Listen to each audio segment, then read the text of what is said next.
2021년 한 메디칼 단체에서 지금 현대인들이 살아가는 삶의 여러 가지를 조사하며 2021년도가 2017년도 5년 전보다 127% 증폭한 병이 있다, 이렇게 조사 결과를 발표를 했습니다.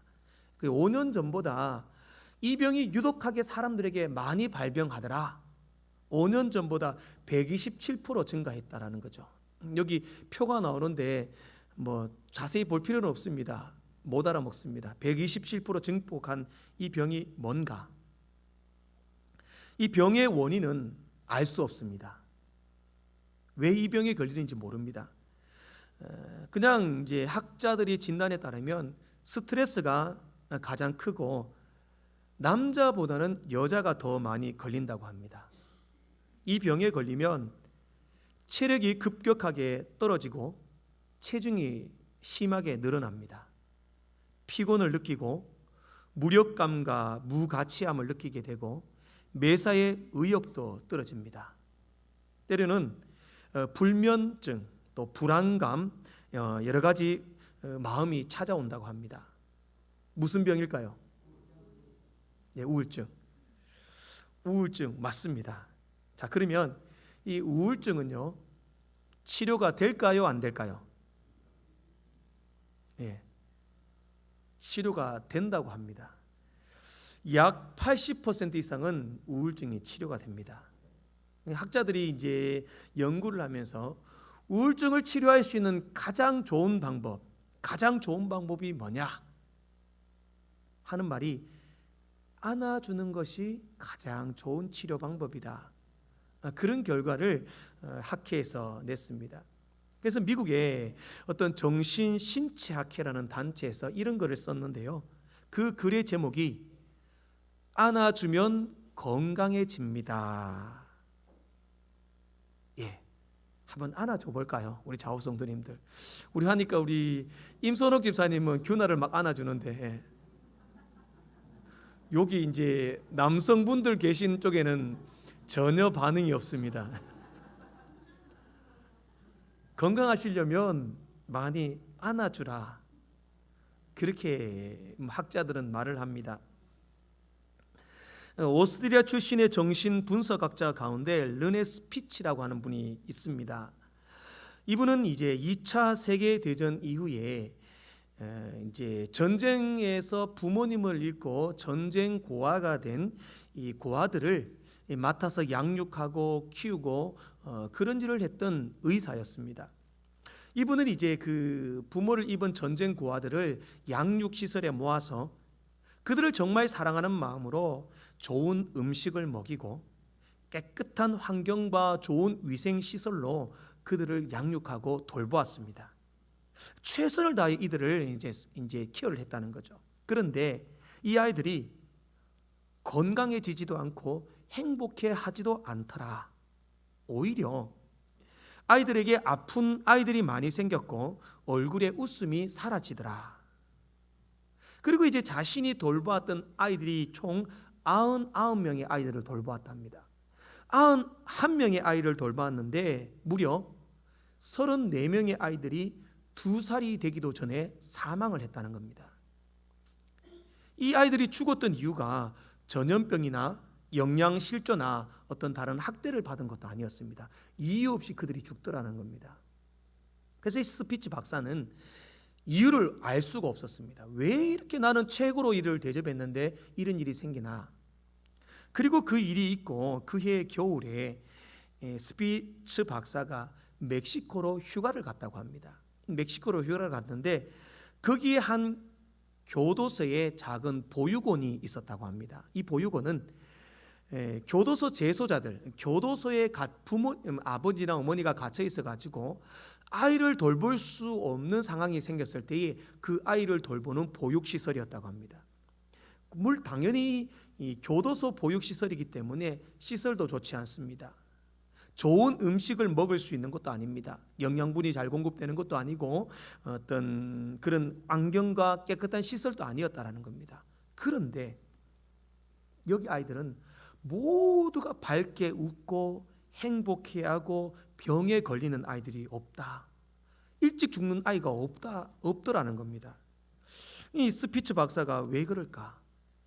자기의 이 자기가 이제 운영하는 그 고아원과 이 병원의 이 교도소 보육원과 시설적으로는 자기가 있는 고아원이 더 좋고 더 좋은 영양분을 공급해 주었는데 여기는 아이들이 죽고 불행하고 여기는 아이들이 너무나 행복하더라. 이유가 뭘까? 그 이유를 찾다가 비결을 찾았습니다. 비결이 뭐냐? 바로 그것이 안아주는 것이었다고 합니다. 그 보육원에 그 보육원이 있는 마을의 동네의 부인들, 여성들이 매일 그 보육원에 와서 자원봉사를 합니다. 아이들과 놀아주는데 가장 큰 사역이 뭐냐? 아이들 한 명 한 명을 모두가 안아주는 겁니다. 그랬더니 아이들이 밝게 자라더라. 그리고 스피츠 박사는 깨달았습니다. 아이들은 안아줘야 행복하구나. 여러분의 자녀가 행복하기를 원한다면 많이 안아주시길 바랍니다. 다 컸다고 징그럽다 하지 마시고 큰아들도 많이 안아주셔야 합니다. 그리고 스피츠 박사는 이렇게 글을 썼습니다. 접촉을 가진 아이는 건강하게 자랐다. 유모차에서 피부에 접촉이 없이 자란 아이들은 점점 약해져 갔다. 점점 세포들이 죽어갔다. 우유병으로 아이를 키우면 병이 많아진다. 가장 강한 접촉은 입술과 입술로 엄마의 젖을 빨아먹는 것이다. 엄마의 젖을 빨아먹지 못하고 엄마의 품에 안기지 못하는 대부분의 아이들은 병이 들었다. 그렇게 쓰고 있습니다. 참 그런 것 같습니다. 오늘날 우리가 살아가는 이 세상은 과거의 세상보다 모든 것이 좋아졌습니다. 먹는 것 좋아졌고 삶의 환경, 질적인 부분 과거에 비하면 최상의 것을 누리고 있습니다. 그런데 세상은 가면 갈수록 아까도 봤듯이 우울증과 같은 그런 마음의 병들이 더 많이 찾아옵니다. 심각한 스트레스나 우울증, 병에 시달리기도 합니다. 이것은 비단 오늘을 살아가는 우리들만의 문제만은 아닙니다. 성경의 위인들도 그랬습니다. 다윗 왕도 왕이었고 모든 것을 누렸지만 시편 42편에 보면 낙심하고 절망하여 불안해했다. 그렇게 고백을 합니다. 사도 바울도 고린도후서 1장 말씀에 보면 삶의 소망이 없고 살아갈 용기도 없고 마음의 사형 선고를 받은 것 같다. 그렇게 고백을 했습니다. 선지자 엘리야도 갈멜산에서 영적 대승리를 이루고 나서 광야로 들어가 로뎀나무 아래서 하나님, 나 살 용기가 없습니다. 저를 그냥 죽여주십시오.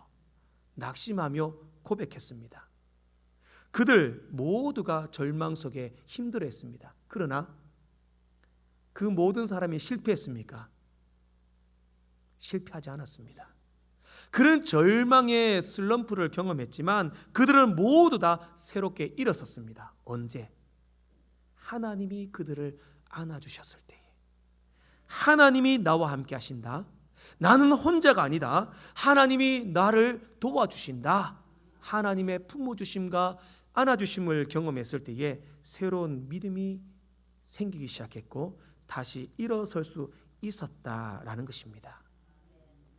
어린아이가 부모님의 안아주심, 품어주심으로 건강하게 자랄 수 있다면 성도가 건강한 믿음 가운데 설 수 있는 것은 바로 하나님의 안아주심을 경험했을 때라는 사실입니다. 오늘 본문의 모세는 이스라엘 백성들에게 그런 안아주심의 하나님을 고백합니다.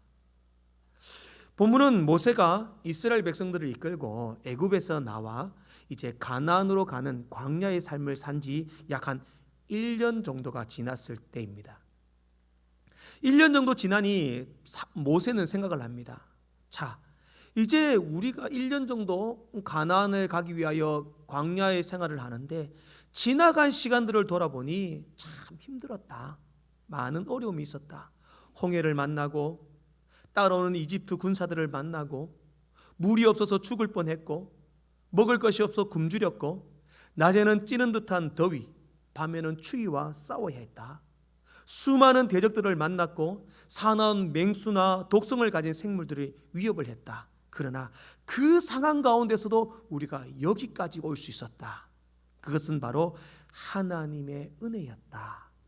하나님이 우리를 안고 여기까지 오셨다.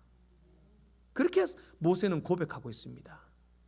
그런데 문제는 32절 말씀에 보면 모세는 하나님이 우리를 안고 여기까지 왔다라고 고백하는데 32절 말씀에 보면 이스라엘 백성들은 그것을 믿지 못했다라고 고백합니다. 이스라엘 백성들은 하나님의 은혜로 하나님이 우리를 안아주심으로 여기까지 온 것이 아니라 하나님이 우리를 여기까지 이끌어내어 우리를 고생시킨다, 우리를 힘들게 한다, 하나님을 믿지 못하는 고백을 했다라고 말씀하고 있는 겁니다. 오늘 이러한 이스라엘의 모습이 과연 우리의 모습은 아닌가 생각해 보아야 합니다.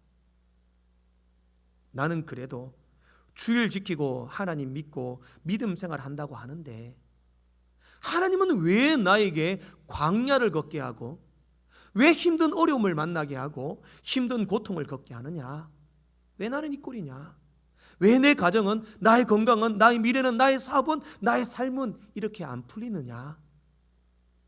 그 하나님을 믿지 못하는 고백을 하고 있지는 않습니까?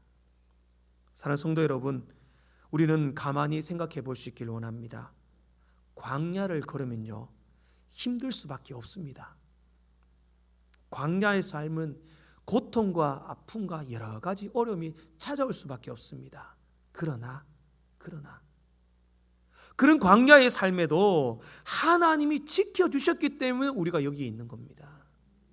그 광야의 삶에도 하나님이 지켜주셨기 때문에 이스라엘 백성이 지금 이렇게 이 자리에 고백하며 살아갈 수 있는 것입니다.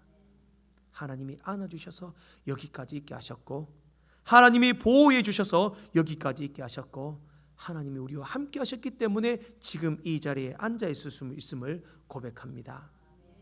저는 오늘 본문 말씀을 통하여 이런 광야의 삶 속에서 우리를 안으시고 품으시고 보호하시고 지켜주시는 하나님의 은혜에 대해서 살펴보고자 합니다. 그 하나님의 안아주심의 은혜 속에 들어가 참된 평안과 회복이 있기를 주의 이름으로 축복합니다. 첫 번째로 하나님은 우리를 안으셔서 우리를 보호해 주십니다. 여러분은 과연 성경을 어디서부터 어디까지 믿으십니까? 예, 성경은요, 창세기 1장 1절부터 요한계시록 22장까지 모든 것을 믿음으로 시작해서 믿음으로 마치는 것이 성경입니다. 성경의 66권의 어느 구절 한 구절도 믿지 못한다면 성경의 전체를 믿지 못하는 것입니다. 우리 신앙의 기초는 성경의 1.1획도 의심 없이 믿는 것에서부터 시작되는 줄로 믿습니다. 자, 그러면요, 우리가 출애굽기를 잘 압니다. 출애굽기에는 정말 많은 기적들이 일어났습니다. 그렇죠? 이스라엘 백성이 애굽에 나올 때부터 10가지 재앙이 있었습니다. 홍해가 갈라졌습니다. 하늘에서 만나가 내려왔고 구름과 불기둥이 이스라엘 백성들을 인도했습니다. 메마른 반석 위에서 물이 나왔습니다. 또 모세가 손을 들고 기도하니 전쟁에서 이겼습니다. 수많은 기적들이 출애굽기에 나타났습니다. 그것을 믿는 믿음에서부터 시작합니다. 제가 수요일 강해 때에 출애굽기를 강의하면서 역사학자 론 와트라는 분을 소개했습니다. 이분은요, 성경에 나오는 모든 역사가 기적이다라는 것을 연구하고 실제로 그 장소에 가서 그 실제적인 사실로 증명하는 고고학자입니다. 이 론 와트가 이스라엘 백성이 출애굽한 출애굽 경로를 찾아가며 이스라엘 백성이 건넜던 홍해 길을 그가 찾았다고 주장을 합니다. 그래서 그곳에 수중 탐사대를 보내서 수중을 탐사하고 위성으로 홍해 바다를 사진을 찍고 그러면서 찾은 결과가 뭐냐? 비록 3,500년 전에 있었던 일이지만 그 홍해 바다 밑에는 아직까지도 애굽 군대가 수장되어 있던 그 흔적들이 있다. 마차 바퀴, 또 이스라엘 백성들이 지나갔던 그 흔적들, 200만이라는 숫자가 지나갔기 때문에 그 흔적들이 남아있다, 그렇게 주장을 합니다. 자, 그 사실 때문에 홍해가 갈라졌고 출애굽의 역사가 진짜라고 믿으십니까? 그건 아니라는 거죠. 론 와츠와 같이 검증되고 조사되었다고 믿을 필요는 없습니다. 왜냐하면 성경은 우리가 증명하는 것이 아니라 성경은 우리가 믿는 것입니다. 성경은 하나님께서 우리에게 계시로 보여주신 하나님의 말씀입니다. 그러면 하나님의 말씀으로 믿고 말씀으로 고백하는 것, 하나님의 말씀으로 받아들이는 것이 성경입니다. 자, 그러나 이스라엘 백성들은 우리는 말씀으로 보지만 그들은 직접 두 눈으로 보았습니다. 경험했습니다. 홍해가 갈라지는 것을 보았습니다. 체험했습니다. 그럼에도 불구하고 모세가 말하는 게 뭐냐?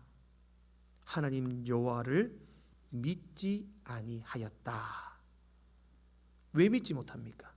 눈으로 봤는데 홍해가 갈라지는 것을 보고 건넜고 만나를 내려오는 만나를 먹었고 모든 기적들을 경험했습니다. 그러나 왜 믿지 못합니까? 바로 지금의 현실을 바라보기 때문입니다. 당장 애굽에서 나오면 당장 가나안으로 들어가 행복하고 즐겁고 걱정 없는 삶을 살 줄 알았습니다. 그러나 그들의 삶에는 광야였습니다. 고난이었습니다. 어려움이었습니다. 힘들었습니다. 그러니 하나님 왜 우리를 힘들게 합니까? 왜 우리에게 고난을 줍니까? 원망하며 불평하며 그 기적을 베풀었던 하나님을 믿지 못한다라는 겁니다. 그러나 모세는 말합니다. 너희들 아니야. 하나님이 우리를 안고 여기까지 오셨기 때문에 우리가 지금까지 살 수 있었잖아. 그것을 기억해야 해. 그래서 31절 말씀에 이렇게 말씀합니다. 우리 31절 말씀을 같이 함께 읽어보도록 합니다. 함께 읽겠습니다. 시작.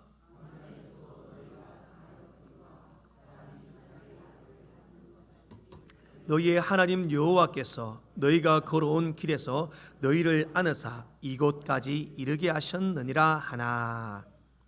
이스라엘 백성들아, 너희는 광야에서 무슨 일이 있을 때마다 불평하고 하나님을 믿지 않았다. 그러나 돌아봐라. 우리가 광야에서 이렇게 살아남을 수 있었던 것은 하나님이 우리를 안고 여기까지 왔기 때문이다. 하나님의 보호하심과 도와주심이 없었다면 우리 여기까지 올 수 없었어. 그 하나님을 믿어야 해. 그렇게 고백합니다. 여기서 본문에서 아느사라고 하는 이 단어는요, 히브리어 나사라고 하는 단어를 씁니다. 이 히브리어 나사라고 하는 단어는 세 가지 의미를 가집니다. 첫 번째, 나사라는 단어는요, 들어 올린다라는 의미를 가집니다. 들어 올린다. 창세기 7장에 보면 노아의 홍수 때 40일 주야로 주 밤낮으로 비가 왔습니다. 비가 오니 물이 계속 땅에 차니 노아의 홍수가 산 꼭대기에 지어졌던 노아의 홍수가 비가 오니 그 방주가 어떻게 됩니까? 들어 올려집니다. 이때 사용했던 단어가 나사입니다. 그러면 하나님이 안는다는 단어가 나사라는 단어를 쓴 것은 들어 올린다, 우리를 높이 들어 올린다라는 뜻입니다. 쉽게 생각하면요, 이 부모님들이 아이를 데리고 길을 갔다가 앞에 물웅덩이나 장애물이 있으면 부모님이 어떻게 합니까? 아이를, 그죠? 양쪽에 엄마 아빠가 있으면 양팔을 잡고 번쩍 들어서 딱 넘어가지 않습니까? 그죠? 그것처럼 우리의 인생에도 하나님의 안아주심이라는 것이 장애물이 있고 어려움이 있고 고난이 있으면 하나님이 우리를 높이 들어 올리셔서 그 장애물을 넘어가게 하신다. 그런 의미가 안아주심, 나사의 의미입니다. 두 번째 나사라는 단어는 짐을 진다라는 단어입니다. 우리가 무거운 짐을 지고 걸어갈 때 힘들고 어렵고 힘겨울 때 하나님이 그 짐을 대신 져준다라는 겁니다. 우리 교회도 보면은 우리 아주 김수태 장로님은 항상 본당 올라오실 때에 이현수 집사님 가방을 들고 올라오시더라고요. 이 남자들 본받아야 됩니다. 하나님의 마음이 그렇다는 거죠. 우리가 짐을 지고 걸을 때에 행여나 무거울까? 행여나 힘들까? 그 짐을 하나님이 대신 져주신다. 우리의 짐을 가볍게 해주신다. 안아주신다는 말이 그런 말입니다. 마지막 세 번째 나사라는 단어는 업어주신다라는 의미입니다. 과거 시골길을 갈 때에 먼 길을 가면요, 자녀가 다리 아파 힘들어하면 아버지가 어떻게 합니까? 업혀라. 그러면 아이는 좋다고 아버지의 그 넓은 등에 탁 업힙니다. 그러면은 아이는 즐겁고 흥겹게 아버지가 걸어가고 업혀서 걸어가니 행복하게 걸어갈 수 있는 겁니다. 하나님이 안아주심이라는 단어가 바로 그런 의미입니다. 우리를 업고 가신다. 사랑하는 성도 여러분, 우리들도 광야의 세상길을 걷습니다. 힘들 수도 있고 지치고 무겁고 생각처럼 안 될 수도 있습니다. 하나님, 왜 저를 고생시킵니까?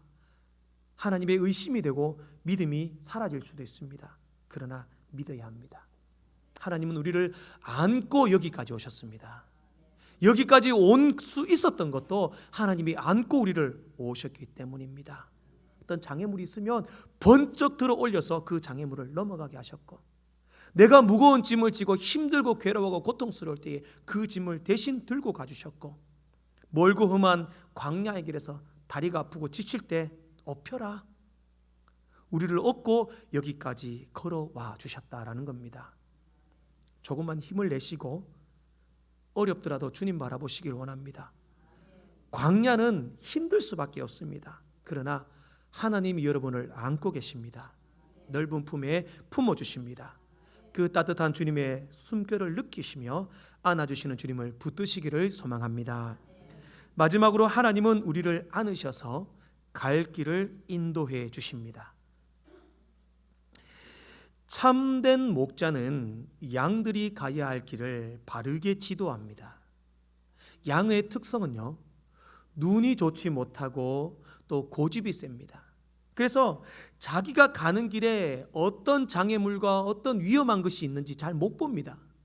그래서 위험한 낭떠러지에 떨어질 수도 있고 가시덤불에 들어가 찔릴 수도 있습니다. 그래서 목자는 양 앞에 섭니다. 지팡이를 들고 양 앞에 서면 양이 그 목자를 보고 따라가는 겁니다. 오늘 본문 33절 말씀에서도 주님은 이렇게 말씀합니다. 그는 너희보다 먼저 그 길을 가시며 장막 칠 곳을 찾으시고 밤에는 불로 낮에는 구름으로 너희가 갈 길을 지시하신 자이시니라. 아멘.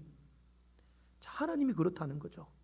우리가 가는 길에서 먼저 그 길을 가셨다. 어디에 장막을 치고 어디에 거주하고 어떻게 나아가야 할지를 먼저 아시고 우리가 갈 길을 지시하셨다라는 말씀입니다. 우리는 한 치 앞도 내다볼 수 없습니다. 아니, 당장 몇 초 앞, 정말 단 1초 앞도 우리는 어떻게 될지 아무도 모릅니다. 그런데 사람은요, 자기 마음대로 계획하고 자기 뜻대로 준비합니다. 미래도 알지 못하면서. 그런 인생이 가장 어리석은 인생입니다. 반대로 지혜로운 인생은요, 우리의 과거, 우리의 현재, 우리의 미래까지 모두 알고 계시는 하나님을 의지하는 겁니다. 우리보다 먼저 가고 계신 주님을 바라보고 그분을 따라가는 것, 그것이 가장 지혜로운 인생입니다. 주님을 따라가다 보면요, 좋은 길이 있는데도 광야의 길로 우리를 인도하실 때가 있습니다. 이스라엘 백성들이 애굽에서 나와 가나안으로 가는 길은 두 가지 길이 있습니다. 왕의 대로, 블레셋이 있는 왕의 대로 해변도로를 따라간다면 일주일만 하면 갈 수 있는 길입니다. 그런데 이스라엘 백성들이 하나님을 따라가다 보니 어떤 길로 갑니까? 광야의 길로 인도하시더라. 하나님, 왜 좋은 길이 아니라 우리를 광야의 길로 인도하십니까? 하나님만 따라갔는데 왜 이런 길이 있습니까? 불평하고 원망할 수도 있습니다. 그러나 그 길은요, 우리를 멸망하고 우리를 좌절하고 우리를 쓰러지게 하는 길이 아니라 하나님 훈련시키는 길입니다. 이스라엘 백성이 40년 동안 광야에 있으면서 훈련한 게 뭡니까? 만나를 먹고 하나님의 은혜를 경험하고 주님을 의지하고 주님 찾고 예배하고 제사하고 하나님 백성으로서의 훈련을 40년 동안 했다는 겁니다. 그것 때문에 광야의 길로 인도한 겁니다. 우리는 하나님의 뒤를 따라갈 때에 하나님, 이건 아니잖아요. 왜 우리를 힘들게 합니까? 광야의 길로 가게 합니까? 그것이 결국 우리를 죽게 하는 길이 아니라 우리를 훈련하는 길, 하나님을 붙드는 길, 주님을 의지하는 길, 하나님을 바라보는 길이다라는 사실을 믿으시기 바랍니다. 오늘 본문에서 너희보다 먼저 그 길을 가셨다라고 하는 문장의 원문을 보면, 원문에서는 있는데 해석을 하다 보니 한글 성경에는 빠져 있는 단어가 있습니다. 그 단어가 바로 얼굴이라는 단어입니다. 본문의 문장을 원문 그대로 해석하면 너희 얼굴 앞에서 먼저 그 길을 가신다라는 문장이 됩니다. 그러면 하나님께서 우리보다 먼저 가시는데 어떻게 갔냐? 우리 얼굴 앞에서 먼저 가신다라는 겁니다. 하나님이 먼저 가시는데 저 멀리 내가 보이지 않는 곳에 멀리 떨어져서 가는 것이 아니라, 우리가 알지 못하는 곳으로 가는 것이 아니라 바로 내 얼굴 앞에서 먼저 가신다는 거죠. 그러면 어떻게 됩니까? 우리는 얼굴 앞에 있는 주님만 의지하고 따라가면 됩니다. 그 길을 걷다 보면 광야가 될 수도 있고 힘들고 어려운 길이 될 수도 있습니다. 그러나 얼굴 앞에 가시는 하나님은 절대로 우리를 내버려 두지 않는다라는 겁니다. 우리를 보호하시고 어디로 가야 할지를 예비해 주시고 그 안아주심의 하나님께서 안으셔서 하나님의 길로 가게 하신다라는 겁니다. 사랑하는 성도 여러분, 광야의 길을 걷지만 우리는 안아주신 주님이 계시기에 우리 얼굴 앞에 계신 주님, 그 주님 따라가시며 기쁨과 감사함 가운데 걸어갈 수 있기를 소망합니다. 우리가 부르는 찬송가의 많은 곡을 작시한 환희 제인 크로스비 여사를 잘 아실 것입니다.